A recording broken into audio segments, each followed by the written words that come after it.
You know what? I think because I'm a little quiet, I'm going to go ahead and link my script in and amongst my other links. I ask that you please don't read ahead, but it might help some of you understand me because I know my microphone is a little quiet. Alright. Okay, we're going to go ahead and get started.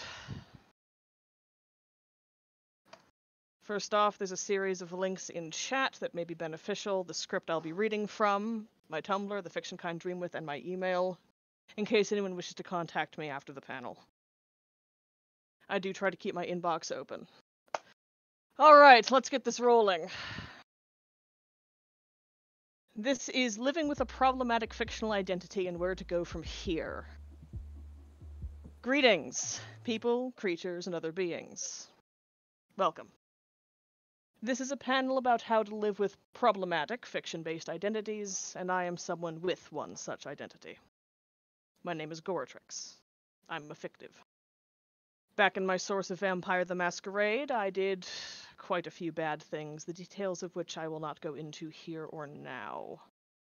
If you're curious, I have written entire essays on the topic.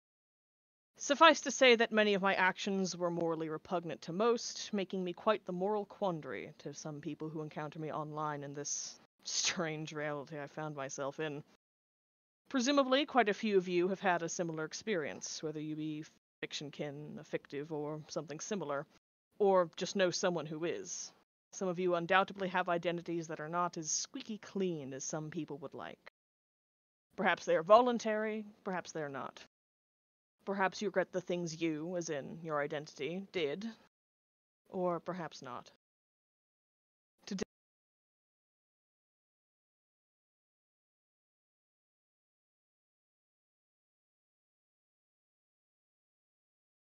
acceptance of people with identities like these. Yes, even those people. Yes, even people who did that, whatever you're thinking about. If you disagree with me, that's fine. I will be happy to discuss and debate this, respectfully, in the later sections of the panel or after it ends. If the concept of accepting people despite their crimes in another world upsets you, please feel free to leave the panel at any time. I will not notice, and I will not mind. That being said, those who want to have respectful conversation or have respectful questions, whether they disagree with me or not, will have time at the end of the panel to speak up. I can't take questions or check chat during the lecture effectively because I am easily distracted and long-winded, a bad combination for staying on script. So please, hold your questions for me until I open the floor for them. There will be multiple opportunities to speak up, and I will take suggestions and feedback on certain topics throughout the panel. Thank you all for understanding and cooperating.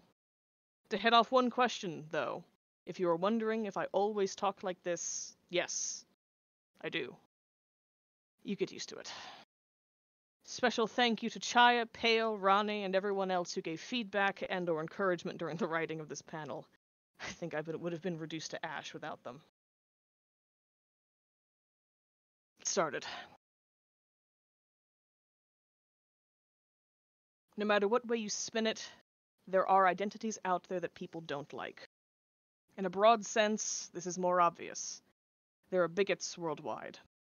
In our community, however, this can be a little harder to spot if you aren't one of the affected, and it can be all-consuming if you are. Discourse and purity culture plague us, as do accusations of being abusers and varying ableist claims of us being sick in the head. Ironic, coming from those battling to get recognition for their kin types and headmates at all, don't you think? Attacking someone for who they are is ridiculous. Most people do not choose their identities, problematic or not. A common argument in the other kin community against outside harassment is that you do not choose to be kin. You just are. Must I spell it out? Must I explain that there is no difference here between someone whose kin type is a wolf and someone whose kin type is a murderer? The identity simply is. By attacking or allowing harassment of these problematic people, you are indicating that the entire community deserves harassment. Furthermore, people are not responsible for the actions of their kin types. Yes, they are their kin types, But did they make those decisions now, as the people they are now? Typically, no. They did not choose to be this. They did not choose the actions. Leave them be. Ah, but Goratrix, you may be saying. What about the people that did choose their identity? And what about fictives who have no distance between their sense of self and their fictional identity, their fictomere, as we call it on the fiction kind Dreamwidth? I shall address voluntary identities first. There are 1,001 reasons to voluntarily identify with, or on some level become, a character or creature. Some would argue that the line of voluntary and involuntary is blurry in places, which I agree with, but that is not in the purview of this panel. Perhaps they are coping with something, maybe even the thing that the character is guilty of. Perhaps not. Perhaps they see a shred of who they could have been in this character, given different circumstances, and see them as a different version of themselves to be integrated into their personality and considered. To be quite honest, it's none of our business. Identity is a deeply personal thing, a special identity that you choose for yourself, and judging anyone, for any reason, based on it is going to get messy, unpleasant, immoral, and run into exceptions left and right. Who's to say which exceptions are allowed and which are not? Who's to be the referee on the harassment of the right problematic identities? You see how this can go wrong, I imagine. And furthermore, once again, these people did not perform these actions in this world, in this life. If you were to go to the authorities about these people, accusing them of a crime or some immoral act, with no evidence other than they identify as a fictional character that did this, you'd be laughed off the block. These people have done nothing wrong, and I implore those of you who disagree, please consider why you disagree. Have you considered why they took on the identity at all? Or are you just experiencing a knee-jerk reaction? Put yourself in their shoes, just for a moment. Consider what might make you take on such an identity, and try to see it in other people. Assume the best, for assuming the worst tears you down as quickly as it tears down those around you. And speaking as someone who repeatedly assumes the worst in people, it can destroy your life. Do better than I did. Grow from this. Now, onto the topic of fictives, of which I am one. There is frequently a distinct divide in fictotype and fictive. While someone is their fictotype, in many cases they are also separate from it, in that they have lived a life separate from their fictotype in this world. Note that I am speaking generally, not completely. Generalization is necessary for conversations like this, and I apologize for those who do not fit in with such generalizations or the words I am using. I'm speaking largely from personal experience within my system. Fictives are not that way, or at least are not that way initially. Fictives can change into very different people upon exposure to this world and time spent living in it, something I know well from watching my headmates and fictives and systems I befriended. Fictives, typically, appear in the system as if they've been plucked straight from their source, from their life. They are precisely the people who made their life choices, and in some cases, those choices are abhorrent to your average internet goer. In my case, my morally questionable decisions include murder, betrayal, and human experimentation, among others. Does that not make me a criminal, worthy of damnation? I argue, no, it does not. Why? Because the circumstances that led me to make the choices I did do not exist in this world. I've been here for almost a year, and have done nothing that others would consider wrong, as far as I'm aware. This is a record for me. Why is that? My source is Vampire the Masquerade. My nightly life was filled with political, scheming, ancient vampires that would backstab me given a moment of weakness, a second of hesitation. I had to be ruthless, conniving, murderous, or I would be cut down, and I refused to let myself be killed by the world I had been thrust into, nay, that I had clawed my way into living in, desperate to survive. I considered those things that I did necessary, even right. In the situation I was in, the standards for right are quite low. And if you are keeping yourself and those you care about alive without harming others merely for the fun of it, you're doing quite well. This world, and my system's placement within it, does not force me into those kinds of situations. I have no need to kill, backstab, and lie here, and argue that if I did, it would not be wrong of me to do so. Because trying to merely survive is not wrong. And aside off script, if I did, and you wish to retaliate against that, that's just fair. In world, you get to respond. People do what they must, and fictives, even the ones who seem the most horrible, were forged by circumstance just as I was. Hell, this applies to fictotypes, too. People do what they must to survive. Alright. Say circumstances were not life or death, and someone still did something you consider wrong. Can they be harassed? No. Let me bring up my theory of morality. People do the best they can in the circumstances they are in with the information they have. What is best depends on nothing more than prioritization. In my mind, that is all morality is. Prioritization. What is more important? The life of an animal or the life of a human? Someone's bodily autonomy or someone else's life? Your life or someone else's? Your pocketbook or someone's livelihood? All morality can be broken down this way. Moral debates happen when two or more people have different moral priorities and consider each other's prioritization to be wrong in some way. I am not free of this. I find people who are willing to harm others for mere entertainment to be doing something wrong. But I do try not to throw bricks while living in a glass house. I know my list of actions better than anybody. And I also know that a morality system where my own survival is paramount, second only to the survival of the one I love, is bound to be seen as wrong by many.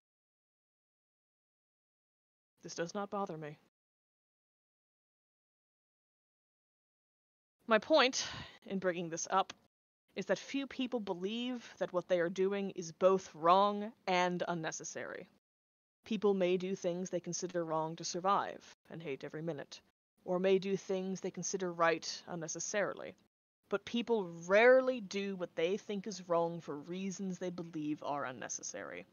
People's moral prioritizations are formed by the circumstances in which they are in and were raised. Had I been born into a world with limited or no magic, no vampires, this world, I would be completely unrecognizable.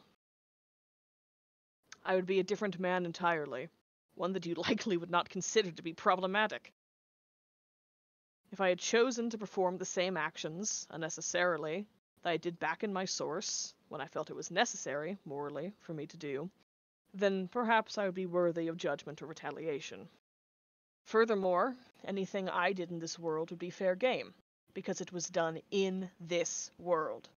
If I murder someone here, then yes, I should face some kind of retaliation for that. I would have done it here, just as things I did back in the world I am from earned retaliation there. It just seems ridiculous to me to judge someone by moral standards they have no concept of nor connection with. Across entire worlds and across the boundary of fiction, when chances are that they were doing the best they could with the way they saw the world. People who are problematic, in terms of fiction or fandom, are not inherently dangerous in this world because of the change in circumstances. And, furthermore, don't they deserve another chance? A chance to be who they feel is best in these new circumstances?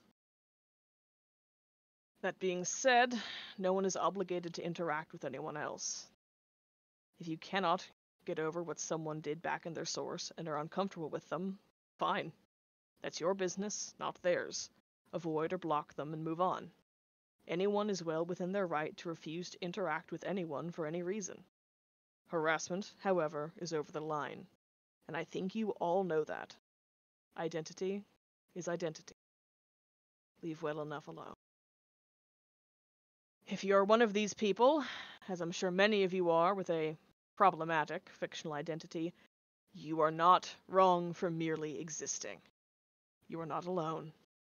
You are not doomed to be hated and reviled forever. And if you struggle with your identity, you are not doomed to struggle alone forever. Let us move now to the topic of coping.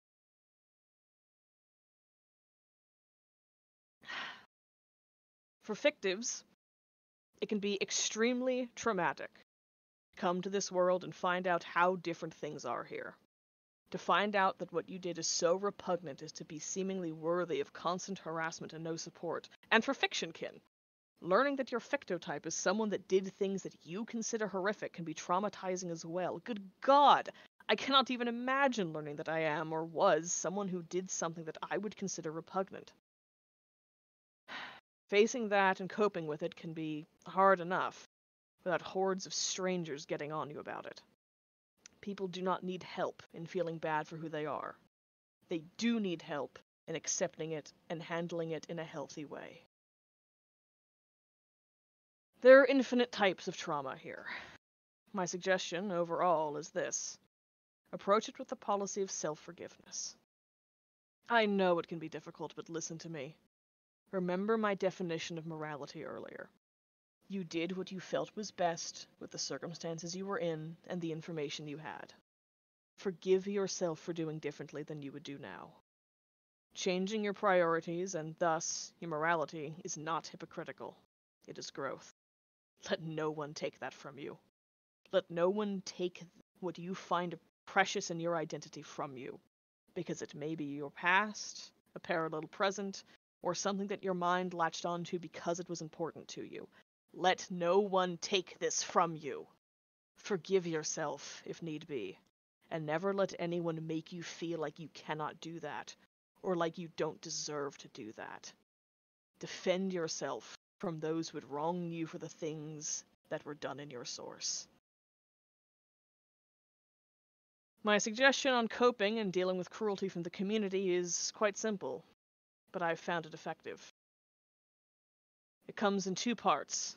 1, block liberally, and 2, find a small group that accepts you and stick primarily to them. There are community spaces that facilitate this, but you can also form small groups of friends.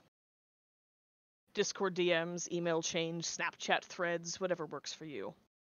Block those who will not accept you, and allow yourself to befriend those who will. If people would hurt, harass, or exploit you for things done in your source, block them. The block button is there to protect you. You have been given a potent tool. Use it. Consider it a form of taking care of yourself, and, if need be, self-forgiveness. Finding friends that you can trust is harder, and admittedly, I'm not the best person to ask about this. I've only recently begun to open up, and I have gotten lucky with the system's pre-existing friends. Furthermore, I've had little need to cope with my identity, although I have watched multiple fictives in our system have to deal with it. So my advice here is somewhat limited, but here is another suggestion. Work on accepting and understanding your identity. Journal, make posts, do long-form writings, answer prompts. Whatever helps you unpack everything. Whatever helps you understand and record, do it. I thought it silly at first, but after I started doing long-form writings, I never looked back. I enjoyed them immensely. Wish I had more time for them. I believe it best to open the floor for a few minutes for suggestions on both coping and finding and accepting growth, including community spaces. I know of the fiction kind Dreamwidth, which is pinned in the chat, of which I am an administrator. Where else is there that accepts people such as us? How do you find accepting friends? How do you cope? Leave your suggestions in chat. Let us have a brief conversation before we move on. Meaning I can take a look at chat.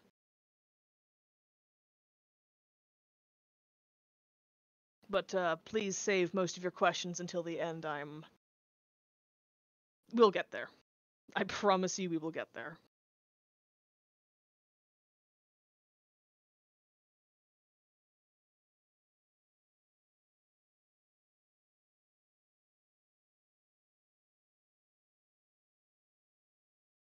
Blocking anyone that's bad for you, yes. Fiction conserver. That's good.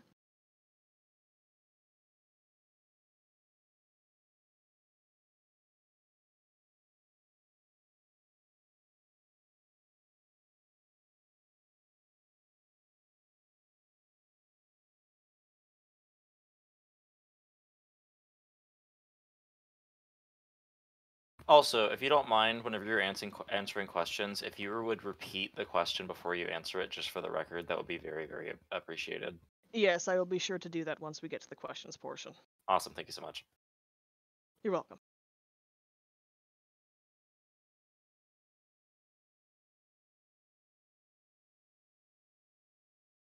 Chat is full of very, very excellent ideas. I can't keep track of them all and read them all out as they're all paragraphs, but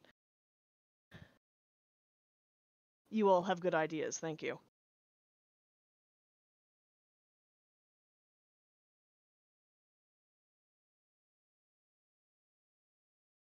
All right. I think we can move on at this point. But if you still have coping ideas, please feel free to continue to leave them in the chat. I'm sure someone will find your suggestion helpful.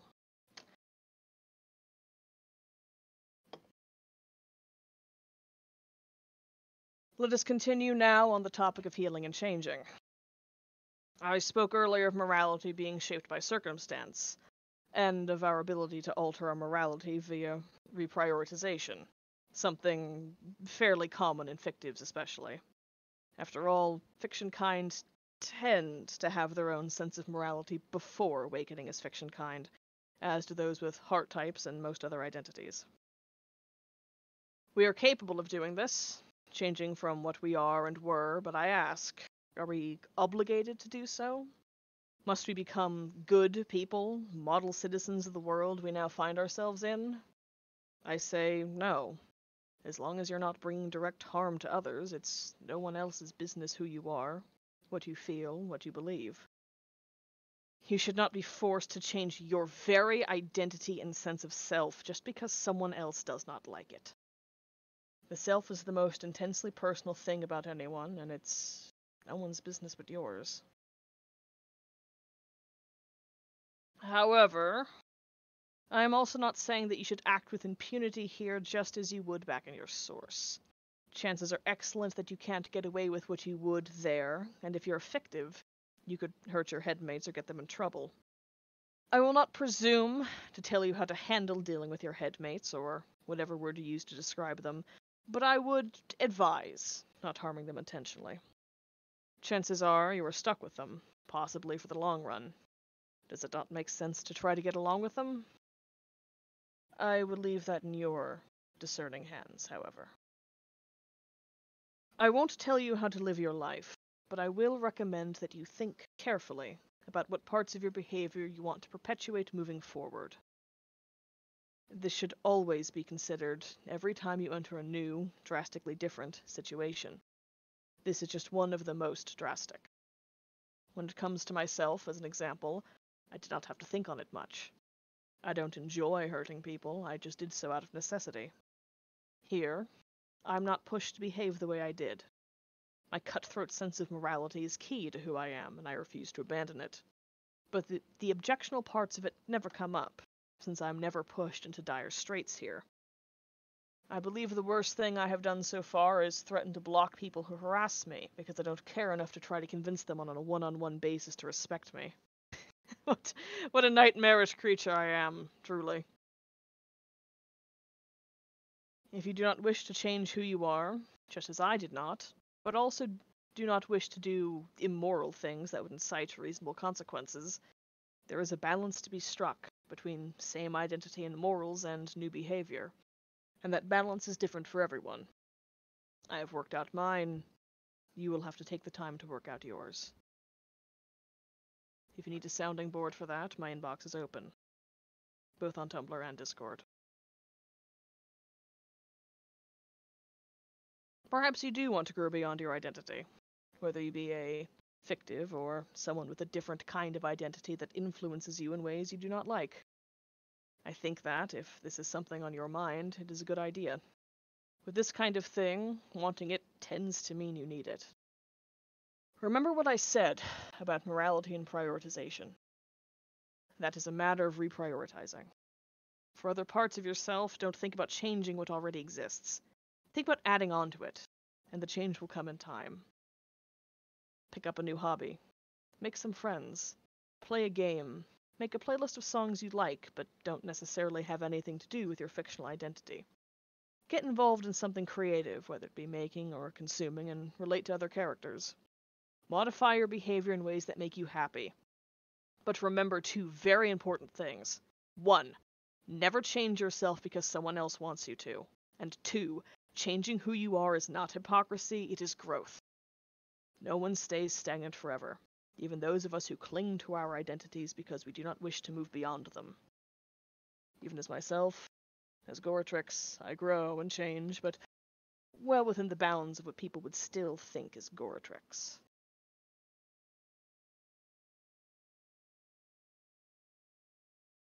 So, you have this identity steeped in fiction.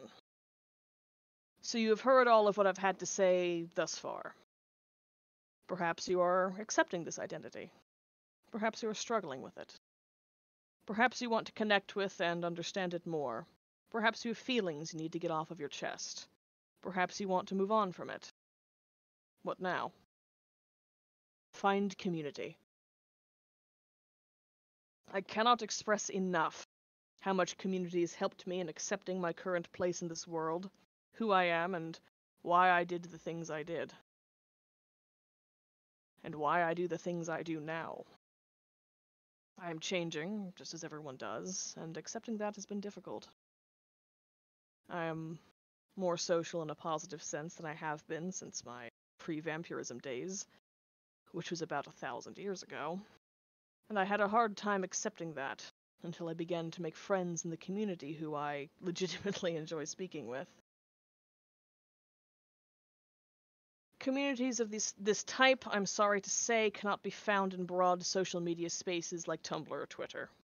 It's too chaotic, too public, too out there. Smaller communities are our best bet. Earlier, I asked you all to give me examples of community spaces where people like us can go to find refuge, and no judgment while we work through, or even just live as, our identities. I recommend going through those and finding places that you feel might work for you. Again, I run the Fiction Kind Dreamwidth, which, despite its name, welcomes anyone with any kind of fiction-based identity. We put up with no harassment or judgment of any type. That kind of behavior gets corrected, and if it continues, the offending party is removed. There are plenty of spaces for people who want to be judgmental or downright bitchy. Let us have our havens, of which there are precious few. It is vital that your only external acknowledgement of your identity not be toxic. The self-hatred and emotional damage that can result from that is something I am sure many of you are all too familiar with. I will say, however, that community does not mean fandom. I do not recommend engaging with your source's fandom in the context of your identity. In most cases, this will lead to misunderstanding and harassment. Many people with fiction-based identities avoid fandom, period. I am one of these people. Cannot stand it. This goes doubly so for interacting with creators of a source in your capacity as your fiction-based identity. I recommend that you do not engage with them as outwardly as this. This cannot go well. It will only make you and them uncomfortable. The possible exception to this is when it comes to, say, having an identity based on a friend's OC or similar. Since they know you or a member of your system, they might be more accepting. Or they might be more upset. Know that you did nothing wrong in having this identity. And that it may be best to not tell them, to avoid the potential hang-up of them getting upset at the implication that you know their character better than they do. I would typically err on the side of not saying anything, but I will leave that in your capable hands. You may want to get advice from community members on a case-by-case basis if you are unsure of how to proceed.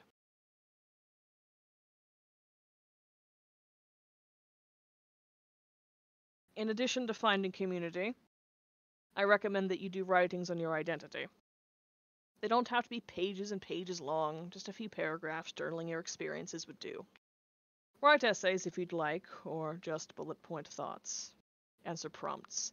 Do creative writing exercises. You can keep these to yourself, or you can post them, which I would encourage. It can be immensely helpful to a newly awakened or formed individual to find writings, no matter how small, from someone like them. The feeling of thank God I'm not alone cannot be underestimated. Post them on your blog or in your smaller community. Post them on your personal website. Yes, your personal website, which you should have if you do any significant amount of writing. Just ask Paige. Or anywhere else you can slot them in. Write for yourself. Write for your past self who may have wished that there was more out there to guide them and make them feel like they were not alone. I know I wish there had been more out there when I formed. Other VTM fictives, more writings from other problematic beings. Write to understand and accept yourself. Write to heal from any damages inflicted on you because of or by this identity. Write to leave something for future wanderers of our breed. Whatever your reason, I implore you to write. Write and find community. Spend time with people. Find elders of your community and speak to them. They have more insight than you can imagine, more ideas than you realize, and less time and energy to implement them than anyone would prefer. If you want to put yourself out there and build community, help run events, do things, excellent. I would love to see it, and I'm sure that others here would as well. If you want to just exist with your identity, maybe answer a few prompts, talk to some people, that's all you need.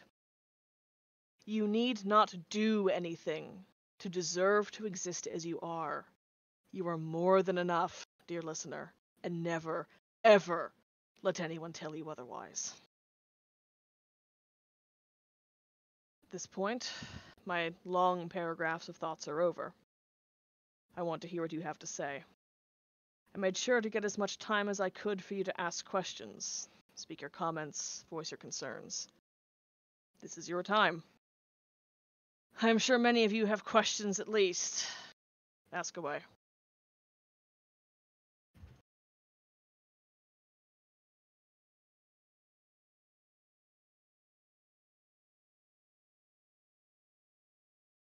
All right, first question. I'm just going to preface, I apologize if I mispronounce your name. I will do my best. Thrakina asks, what about when people take issue with the creator of your source and judge you because of who that is, like Harry Potter, DSMP, etc.? That's still no reason to get on you. I don't know whether you chose this or not, but either way, that's still harassing you for your identity. You deserve better than that.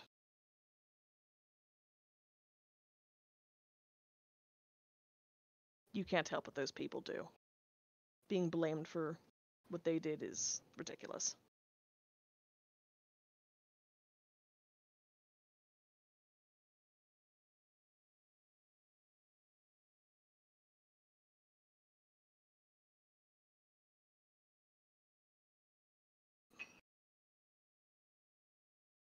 Alright.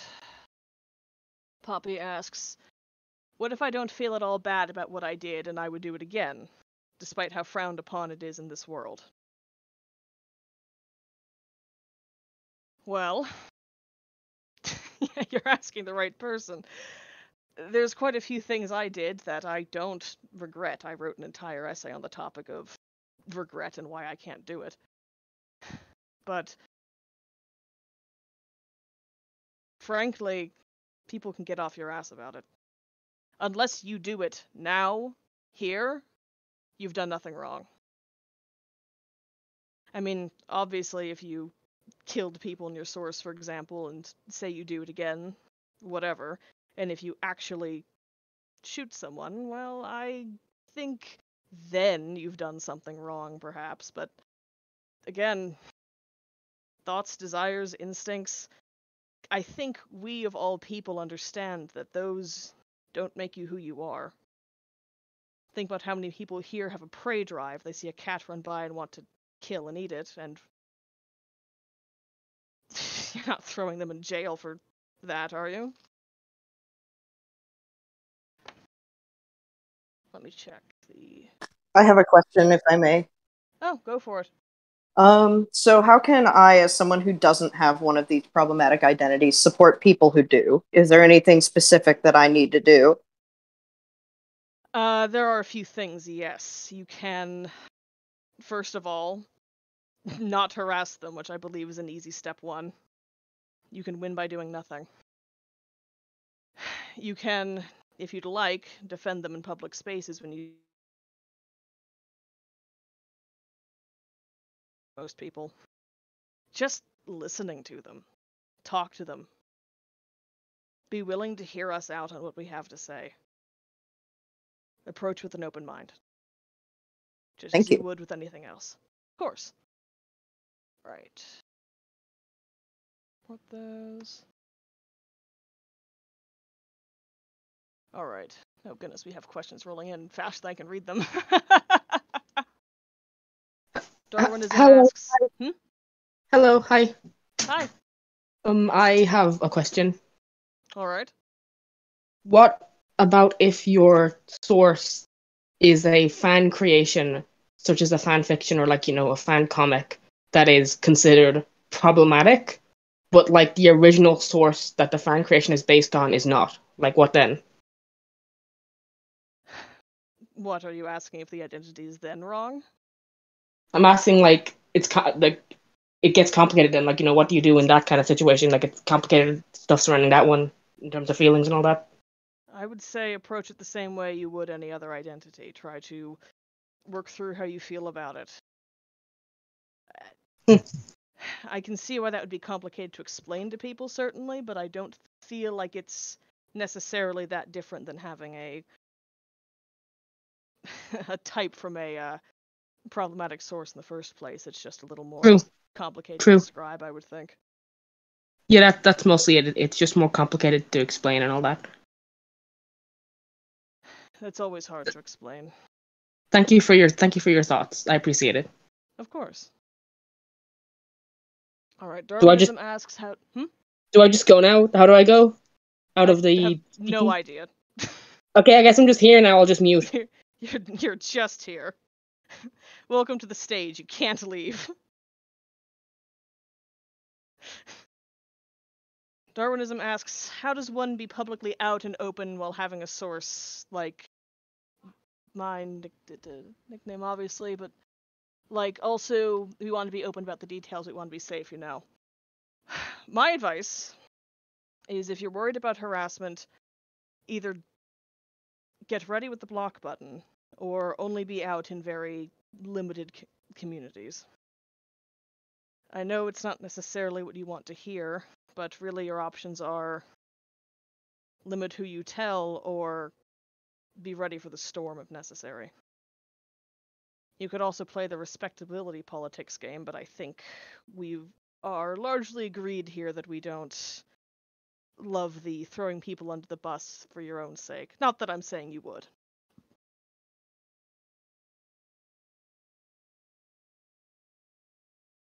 Let's see, Moon asks, this question might be too personal or touchy, and note that I have not played VTM and I know essentially nothing about your source. But would you have done the same things if you knew then what you know now? In some cases, yes, and in some cases, no. Some choices I made were due to lack of information. Some people I hurt because I thought they were wronging me and they were not. I would not do that. Other things I might.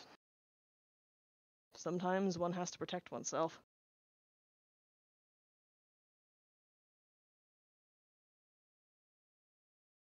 Ren asks, how would you suggest people deal with intrusive thoughts about their source/fictional identity, and how would one deal with explaining that to others? I unfortunately do not know much about intrusive thoughts or how to deal with them, so other than information regarding that, I don't have much to say about that. Explaining it to others is mostly a matter of, again, finding people who will accept you. Trying to explain that these aren't things that you would actually do, just things that your brain effectively tells you to do may help. But I'm sorry to say, I don't really know a lot about intrusive thoughts.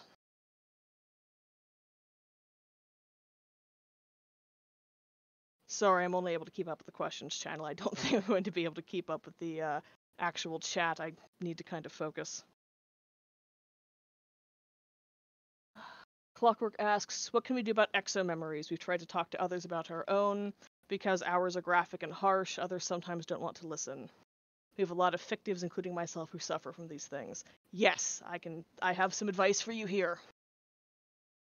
You are going to need to find people who are willing to hear about this, willing to talk about this, or community spaces where you can just put it out there under a cut, for example.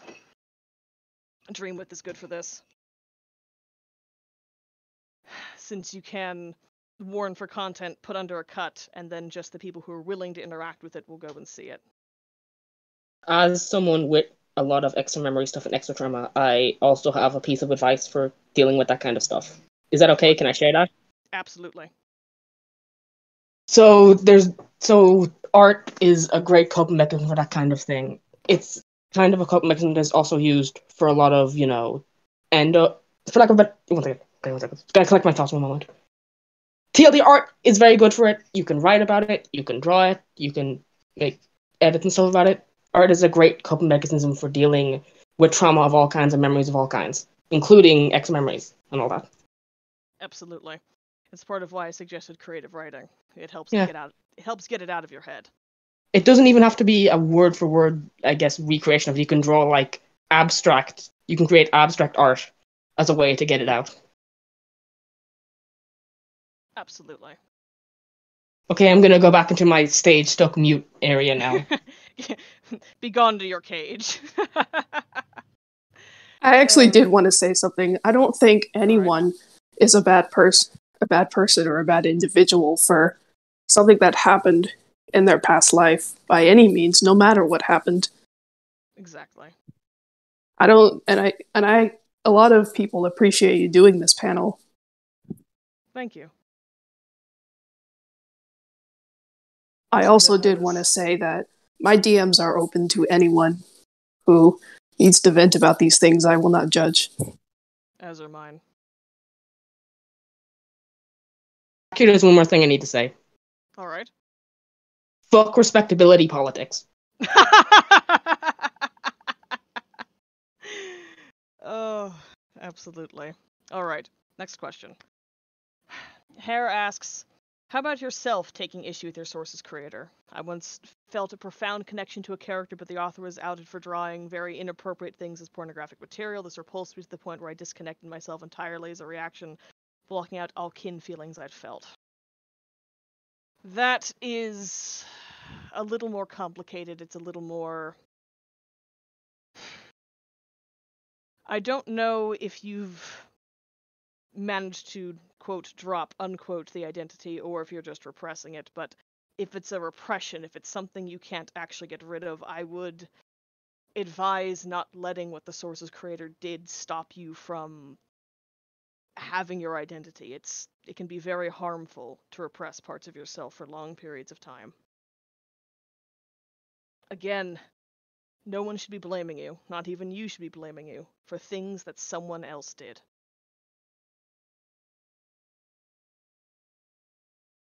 Let's see. Kat asks, how do you suggest handling problematic behavior that affects yourself, such as self-destructive tendencies that you had in canon, but you want to avoid now? Feels like you can't be yourself. Makes me sad to have to ignore parts of myself. Oh, you are asking my kind of question, and unfortunately that is a question I have been asking myself for the past year. I have a lot of self-destructive tendencies. Just to open my whole heart to everyone, back in my source and lingering here, I do have BPD, which can be difficult to work with, and can lead to some self-destructive tendencies, often. My best suggestion is to find things that scratch the itch of things you want to do that are not self-destructive. I'm sorry I don't have better advice than that. If someone else has something better, I'd love to hear it, because I could use that advice myself.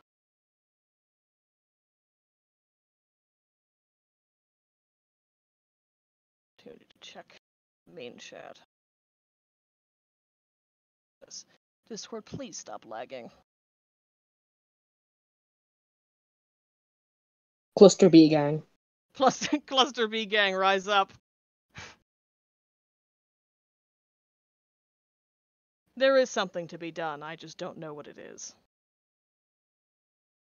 Every few moments, I poke my head out of my cage to say one thing and then go.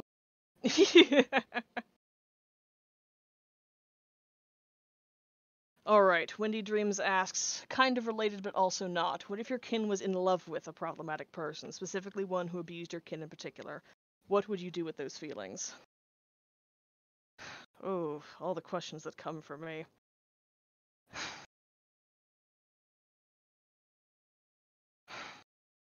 Well, again, this is also a question I have been wondering for some time. My husband, I suppose is the word for him, and I have had a rocky relationship at times, and we've mistreated each other terribly. And those are feelings I also struggle with. And again, as someone with BPD, I don't feel able to give you solid advice on those kinds of feelings, because my response would be something drastic or self-destructive. My best advice is, again, write about it. Find a way to get the feelings written down. Self-forgiveness, self-acceptance. And draw about it if you can, as well. Yes. Create art, basically. Alright. Kiranu Morningstar, I hope I said that correctly, asks, I understand this is a panel for fiction-related identities, however, I'm curious to know if you have any advice for someone who takes after a historical figure and who has had some rather traumatic experiences. Both things have happened to him and things he has done to other people. I would advise approaching it the exact same way you would with a fictional identity, or something similar.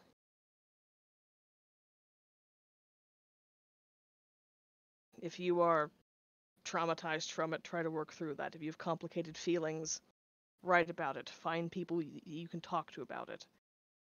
Find a way to work through it. It's hard, I know. I wanted to say, aren't some historical figures fictional in nature to some extent? I suppose so, yes. I guess Dracula can be considered a historical figure. Was inspired by a real person. That's true.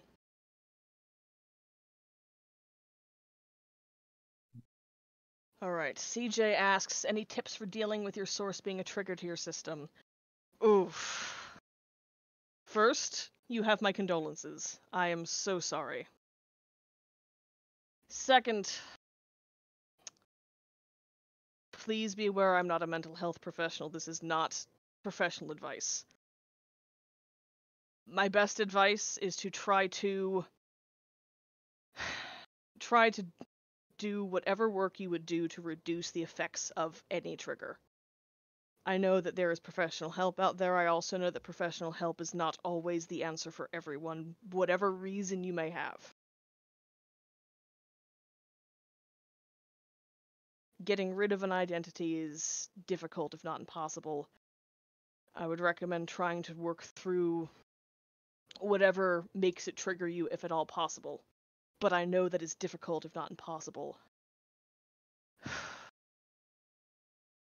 You may also be able to through work, alter your identity slightly.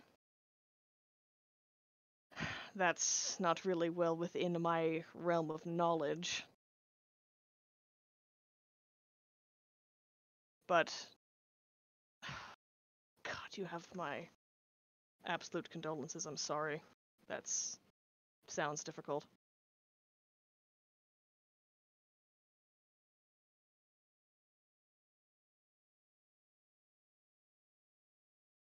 The questions, they keep happening.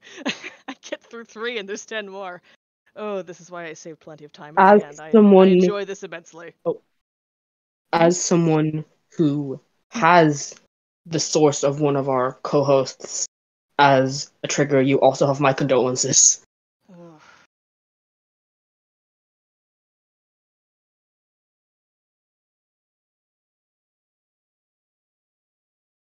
Alright, Mirage asks, what if you have a part of your identity is something...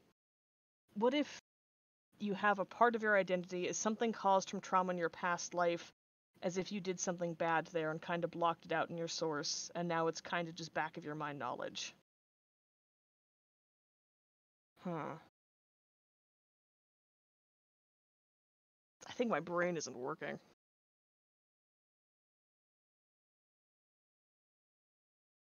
Can you please clarify that for me?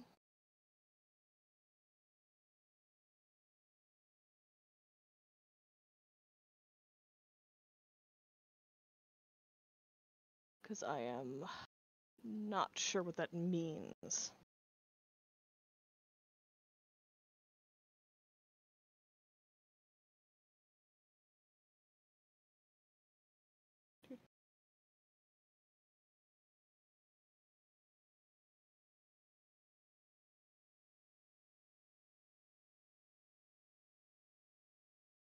While we wait for that, Darwinism has a follow-up on their question.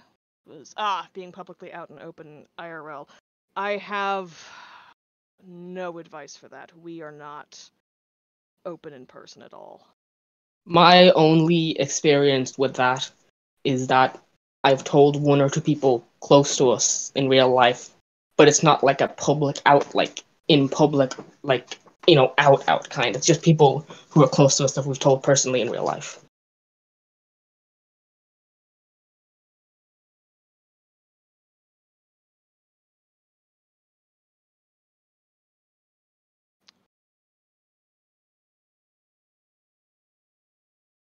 Alright. Oh, I'm definitely going to mispronounce this. I'm so sorry.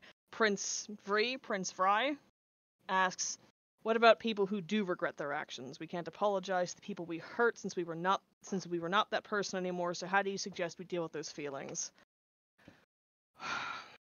Self-forgiveness. I'm going to keep saying this as the answer to almost every question. You need to learn to forgive yourself. It's a long, hard road. I know. But, again, you probably did what you thought was right given what you knew, or even if you didn't think it was right, you probably felt it was necessary. You can't apologize to them, so apologize to yourself for all of that. There's only so much you can do. Don't hold it over your own head. I would say look into coping mechanisms and professional therapeutic advice for dealing with self-forgiveness and guilt and regret. Because there's nothing wrong with using those resources for stuff like this. Mm-hmm. Goes back into my cage. Alright, Mirage is clarified. There was an event in my source I blocked out when I was there, but now the memory is kinda there constantly as a reminder of what I did. How would I deal with that? I would say the exact way you deal with anything else traumatic. Something...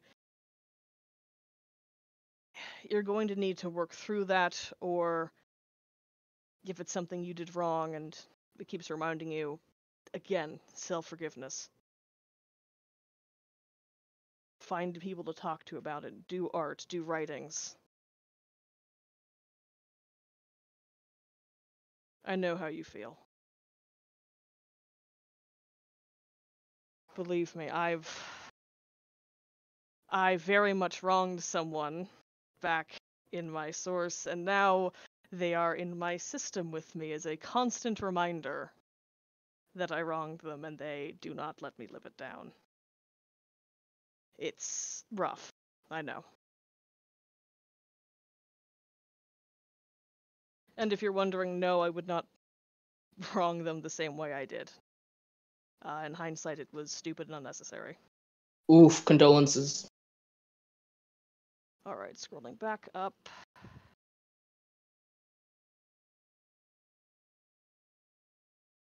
Noelle asks, what if we continue to do and defend things that relate to our problematic past or species that individuals otherwise condemn, and find it difficult to remain in spaces that we originally assume are an otherwise safe space to be until certain aspects of our non-humanity come to light? I found an issue from some dragons based on the fact that I, a dragon extanthrope, have eaten dragons that are headspace and have ethically eaten reptiles while at front.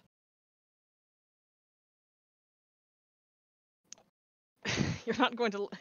I think some of you aren't going to like my answer, but if people don't like you doing those things, my answer is fuck them. People aren't always... Not everyone's going to like the things you do with your identity and who you are. And if they're not going to put up with you, you're not obligated to put up with them. Finding community spaces can be rough when you do that, but you still deserve to have it. And hopefully as time goes on, there will be more acceptance for that kind of thing. If your actions aren't causing anyone intense, grievous harm, then honestly, fuck it, just do what you want, do what makes you happy. And especially if you're non-human, you are not bound by human morality. You are bound by whatever you consider to be your morality. Again, if you're harming people in the real world, in this outside world we are in, then yes, people can do things about that, but you're not harming anyone. If you're in your own headspace or in your own source and people have a problem with it, block. Block, block. I have a hammer and I will use it. Worm asks, can you give any advice regarding fictives from the same source and in the same system holding grudges about what they did to each other in their pasts? Yes! I headed this one off. Yes! Oh. My advice is oops. Oh. Our system has a lot of people in it. A lot of people that have wronged each other in our source. My advice is either to... Whoopsie whoopsie, we did a fucky wookie! That's my advice. My advice is either to try to make peace with them if they're willing to talk about it, find an understanding. I know Sasha Vikos and I have a truce, more or less, where they're allowed to be mean to me on occasion, but we don't actually hurt each other or be cruel. Or, if your headspace allows it, try to avoid one another. I know that's not feasible for everyone, but really the only thing you can do with any two people if you don't like each other is avoid them or make up. Or if you're in the same room, as it were, just try to ignore one another. I know it's difficult. And I know that's not necessarily terribly useful advice.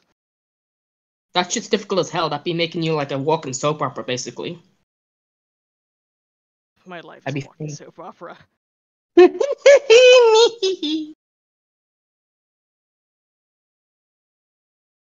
Alright, Slime.tv asks, so in the past I've had problematic fictives from a source where I personally knew the creator.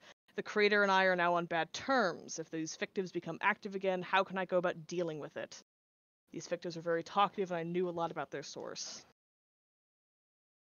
Well,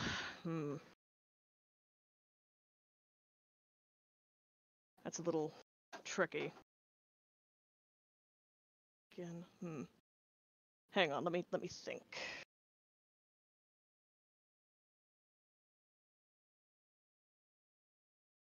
My best advice is to not treat them any differently than you did before. I know it may bring back bad memories of that person, but they are blameless for what the creator of their source did. And I won't speak to know of what happened between you and the creator, but I presume you cut ties or on bad terms for a good reason. And I hope that they will understand. You may have to not engage with that source directly, but hear about it quite a bit if they become active. And if that's difficult for you, you're going to most likely have to find a way to work through it, which is difficult, but you'll find a way.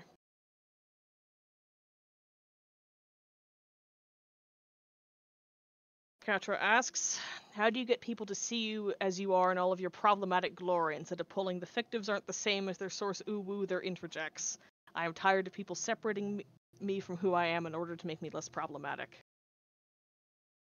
Write about it. Be upfront in any community you're in. Be clear. I am this person.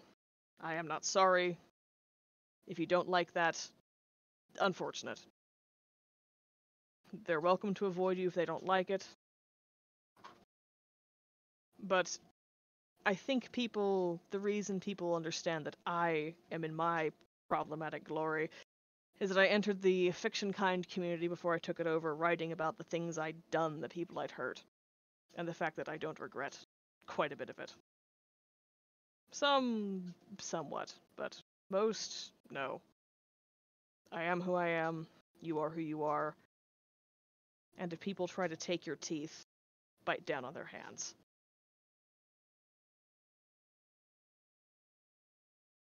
Any tips for dealing with, Fiernan asks, any tips for dealing with horrible stuff you did in your past life for those that aren't fictionkin? The exact same thing that fictionkin would do. I don't think that there's any need for a different approach. Self-acceptance, self-forgiveness if necessary. I think the exact tips I gave can be applied to many people. Cosmic asks, how do you deal with otherkin/fictionkin spaces that are for specific sources, specifically when your source is blacklisted? Fuck 'em.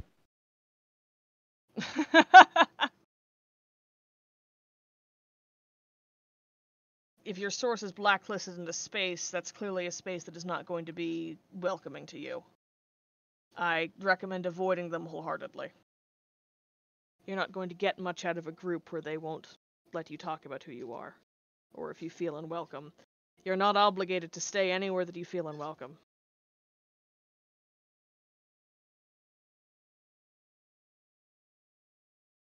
Poking my head out of my cage to say that a lot of people in those kinds of servers tend to just be shitty in general, even if you're not from one of the blacklisted sources. They tend to just kind of be shitty people in general, a lot of people in those servers.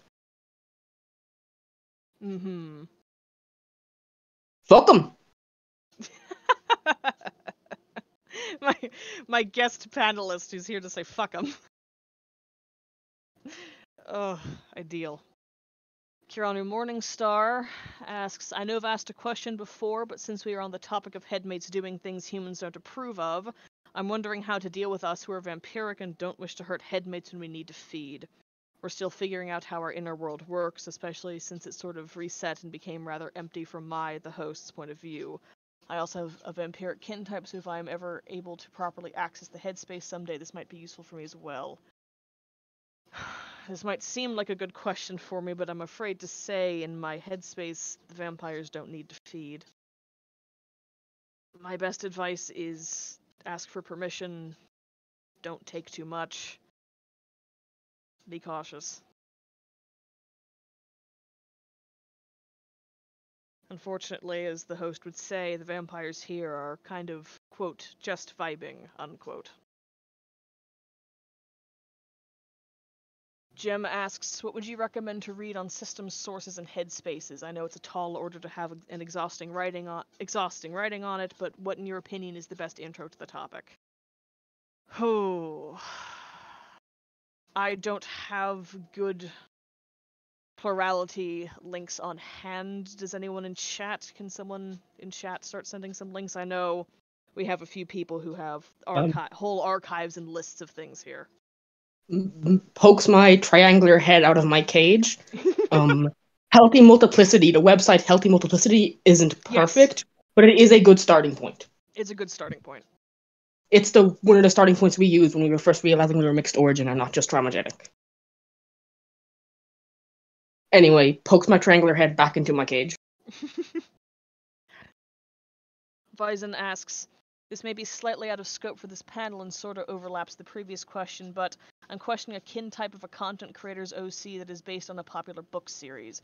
My knee-jerk reaction is it's wrong to take someone else's character and story as my own, even if I give the creator proper credit, but I guess I'd like more opinions than just myself and a couple friends. What is being fiction kind, if not that? Every fictional character at the end of the day is someone's OC. It's just a matter of how big the quote-unquote fandom is.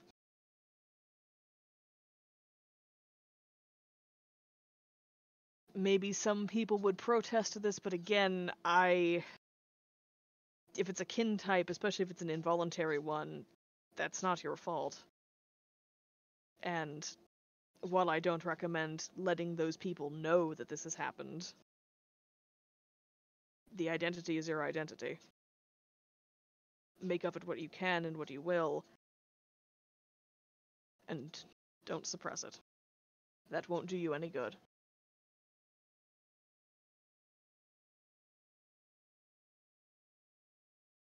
Zara asks, I made many immoral decisions in the past that I won't get into. If offered the opportunity to interact in similar ways, there are good chances I would follow some similar patterns. One of my goals, just as a person, is to stick to morals that I have now and want to grow with.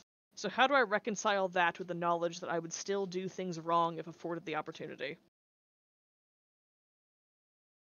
Well, I suppose the answer differs slightly based on whether you would do it again because you think it's the right thing to do, or do it again because you think it's the wrong thing to do. If you do it again because you think it's the right thing to do, that's a matter of sticking to your morals and making the decisions making decisions about how you want to act and who you want to be. If you would do them even though you still think, if you think they're wrong, that's a matter of moral reprioritization and behavior management, I suppose, which I talked about earlier in the panel. Just be sure not to beat yourself up over it. Breaking these kinds of patterns, especially when they have followed you over multiple lives, is not an easy task. I completely agree. It is very difficult for me to not react badly to things. Smiles at you and then returns to my cage.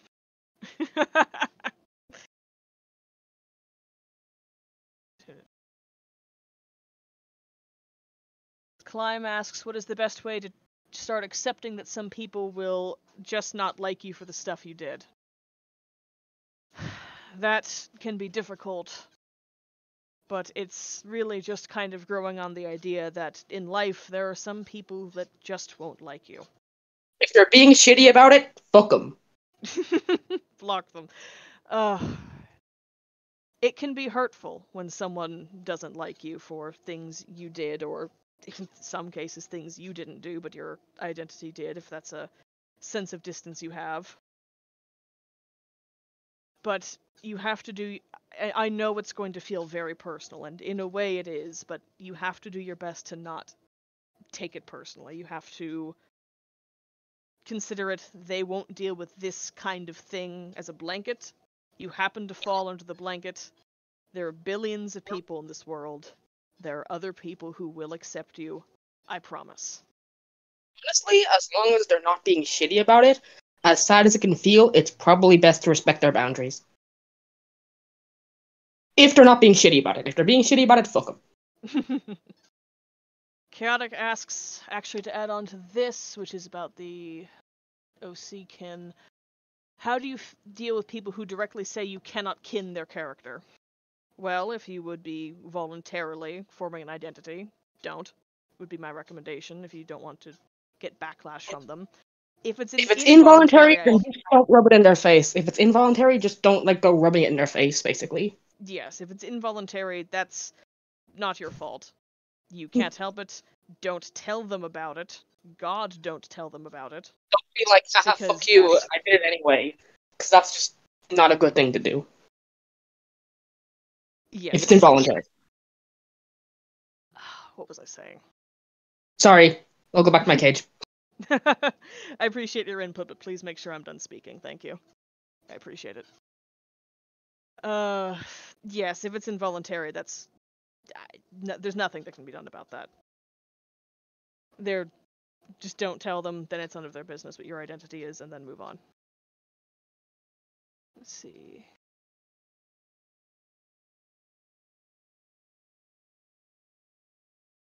Ren has something to say on voice. I don't know how to let people in. Someone let Ren in, please. My job in this panel is to occasionally stick my head out and say fuck them. Okay. Oh, there you are. Hello. Local Cannibal here. I just wanted to just say some supportive words, I suppose. Like, if people that identify as heroes and good people get to feel good about themselves and that, I think we also should.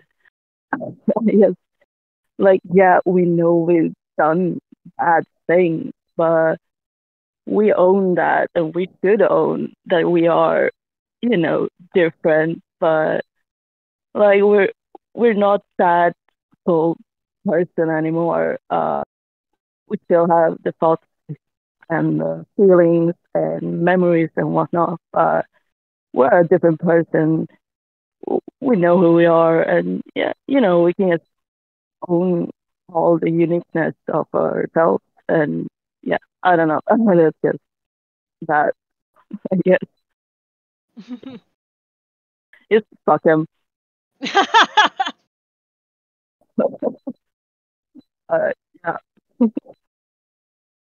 Thank you for your thoughts. I couldn't make out most of them. I have audio processing issues. I apologize.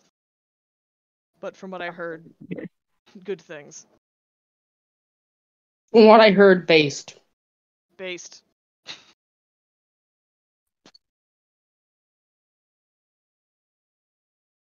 Alright, let's see.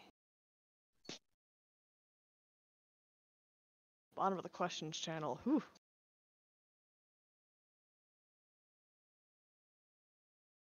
Oh, can I ask another question? Sure. We've got time. What do you do if you have, like, a kin type or an interject of an OC from someone who now hates your guts? Well, I think I answered a question similar to that with the creator that you're on bad terms with. Unfortunately, that's just something you're going to have to deal with. That's something you're going to have to engage with that identity, and especially if it's a fictive or a headmate, you're going to have to continue to treat them well. It's not right to treat them poorly or yourself poorly for the actions of someone else. Shit sucks, but it's not your fault, basically. Exactly. And it's not their fault. Theirs in, like, the interject or the kin type, basically. Yes. Goes back into my cage. Alright, more questions. I got through them all. Oh, another one. Hi. I don't know if this has been answered before, but like, my source comes from like not like a fictional source. I'm a factive, and the person who I come from is like has been known to be a bit problematic, or their system was problematic. I won't draw any names, but how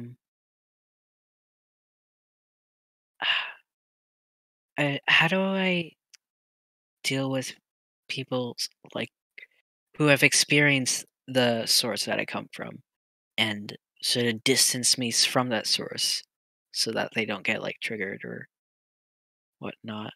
Because I know what my source did was not right, but I can't change who I am. and I don't know.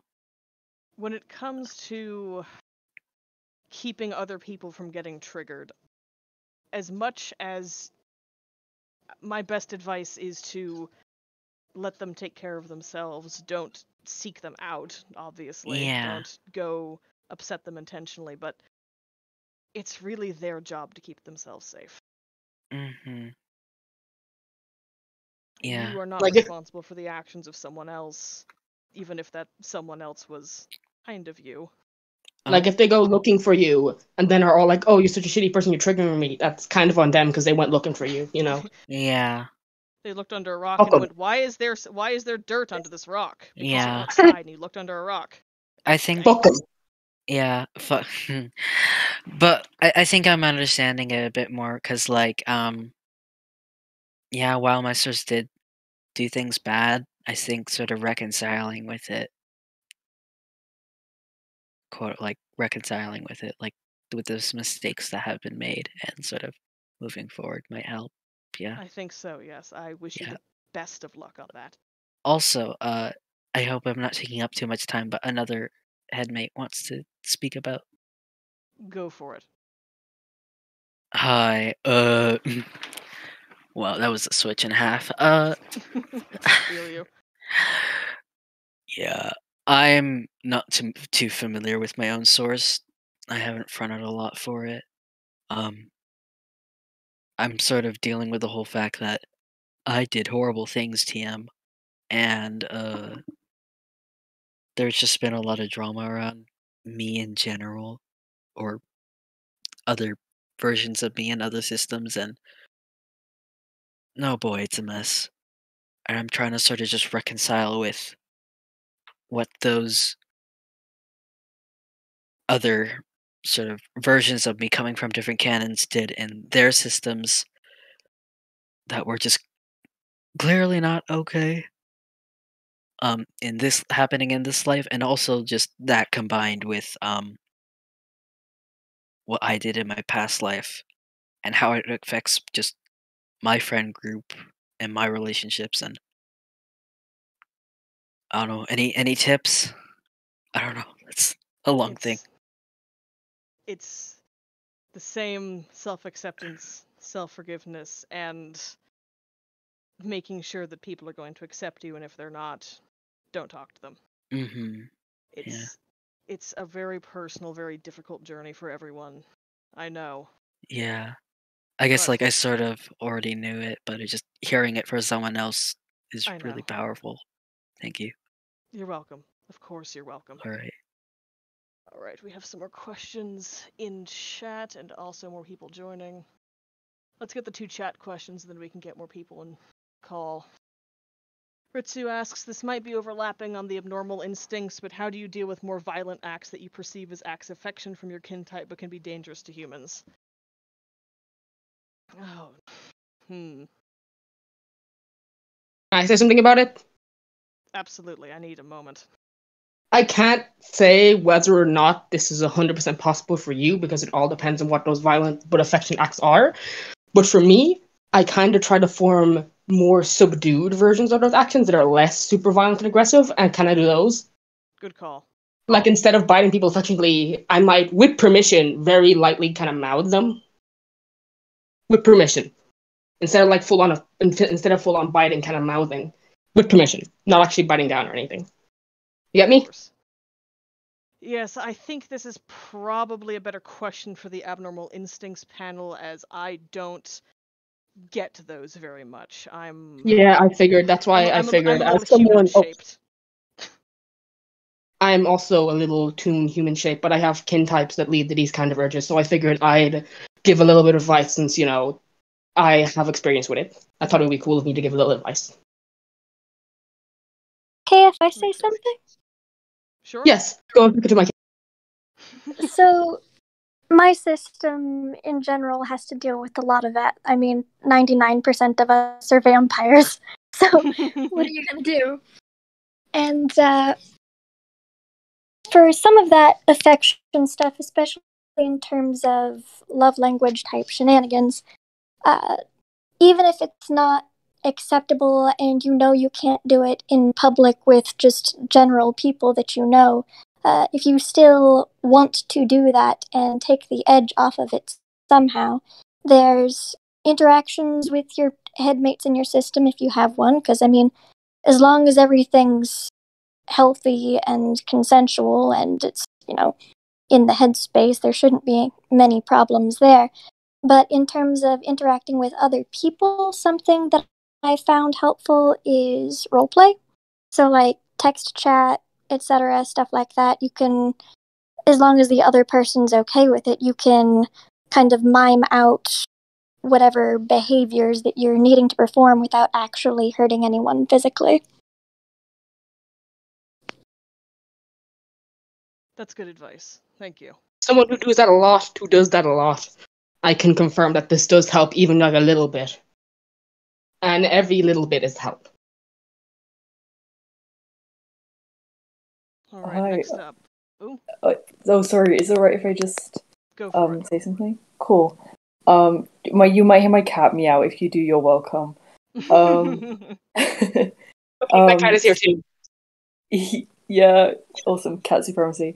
So yeah, hi, I'm Orb. I just kind of wanted to like kind of say, because I know we've all seemed to have like quite a lot of like things going on and quite a lot of things to work through in terms of like source trauma and all those great feelings. And I just kind of wanted to like, I don't know, maybe this has already been said, but like just say that like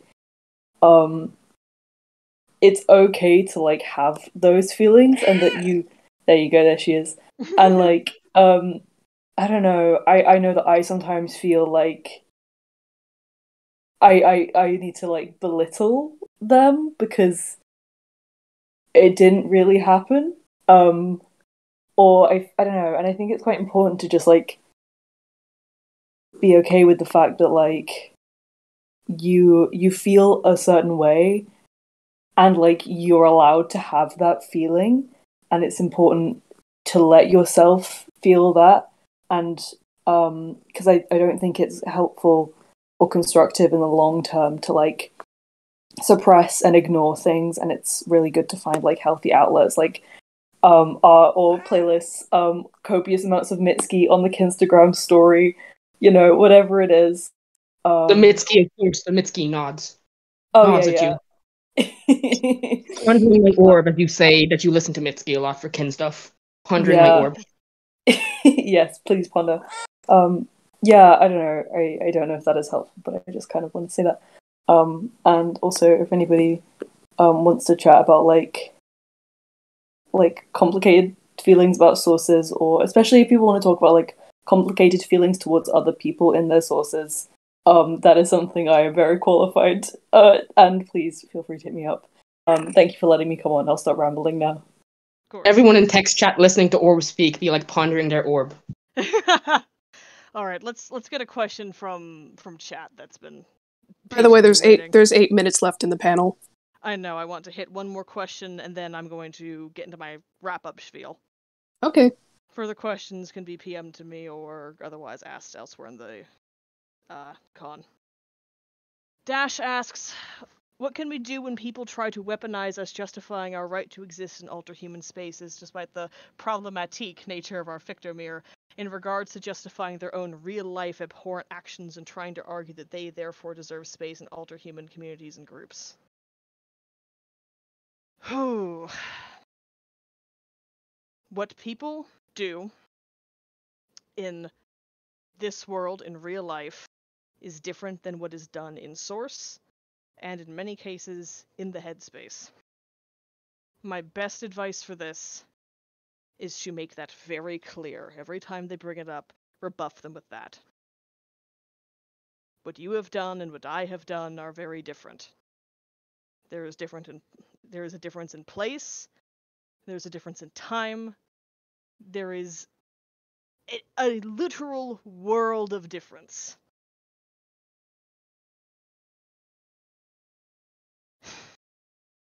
What you did there is not always necessarily your fault, and if it was, you had a reason. What you do here, you might have a reason, But it also means that the people here can retaliate. No one is obligated to put up with anyone who behaves in any way they don't like. And if someone is doing something truly wrong in this world, groups are welcome to thrust them out the door. I think that's about all the time we have, so let me get to my closing notes. Our time is running short, and we must end the panel at this point. Thank you for having me as a guest panelist, even though I technically wasn't even supposed to be here and just got panel stuff. You're welcome. I'll be available via Discord PM for anyone who still has questions or wishes to speak to me about anything. My inbox on Tumblr is open as well for those Don't forget to unlock my cage before the panel ends. I Don't will. forget to unlock my cage before the panel ends. I won't forget. Thank you.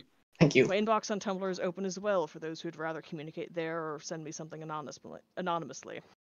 Please remember that the anonymous toggle is a privilege, not a right, and if you use it to send cruel or rude messages to me, I will block you without a reply and eventually disable the ability to use it. Before we go, however, I wanted to read you my favorite poem. I formed during last year's OtherCon, and my first memory of this world is Pale reading this poem at the beginning of his panel, which had a similar theme to this one. This is a Monstrous Manifesto by Cat Valente. If you are a monster, stand up. If you are a monster, a trickster, a fiend, if you've built a steam-powered wishing machine, if you have a secret, a dark past, a scheme, if you kidnap maidens or dabble in dreams, come stand by me. If you have been broken, stand up. If you have been broken, abandoned, alone, if you have been starving, a creature of bone, if you live in a tower, a dungeon, a throne, if you weep for wanting to be held, to be known, come stand by me. If you are a savage, stand up. If you are a witch, a dark queen, a black knight, if you are a mummer, a pixie, a sprite, if you are a pirate, a tomcat, a right, if you swear by the moon and you fight the hard fight, come stand by me. If you are a devil, stand up. If you are a villain, a madman, a beast, if you are a strowler, a prowler, a priest, if you are a dragon, come sit at our feast. For we all have stripes, and we all have horns, we all have scales, tails, manes, claws, and thorns, and here in the dark is where new worlds are born. Come stand by me. Thank you all for coming to my panel. You've been a wonderful audience. Thank you so much. And you did an amazing job on this panel. Thank you. I hope you all gained Awesome. something. This was amazing. This felt so good. At times it almost felt like listening to a podcast episode or like a scripted YouTube essay. You were so eloquent with your responses and how you gave them. Thank you. Thank you. Oh. Also, thank you for allowing me to stay here as a little creature in a cage, occasionally giving my input. What is OtherCon but a series of creatures? Oh. Glad to have been an accidental honorary panelist. If any of you need anything, you can contact me.